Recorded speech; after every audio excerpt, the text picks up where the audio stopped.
काही गोष्टी ठाकरेंच्या कानातनं तोंडातनं ऐकल्या की महाराष्ट्राच्या कानाला बरं वाटतं. मी या भूमिकेवर ठाम होतो की औरंगजेबाची कबर ही महाराज शंभूराजे आणि ताराराणी यांच्या शौर्याची निशाणी आहे. महाराष्ट्राच्या म्हणजे स्वराज्यावर आक्रमण करण्याला आलेला दिल्लीचा सुलतान हा त्याच्या घरी परत जाऊ शकला नाही. त्याचं थडगं आम्ही महाराष्ट्रात उभारलं, त्याला या मातीत गाडला. ती आमच्या शौर्याची निशाणी आहे.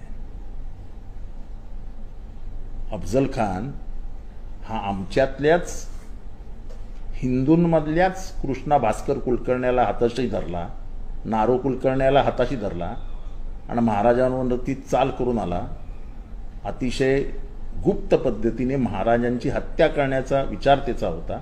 महाराजांनी तो पाडला आणि 7 फूट 6 इंच उंचीचा असलेल्या अफजल खानाला एक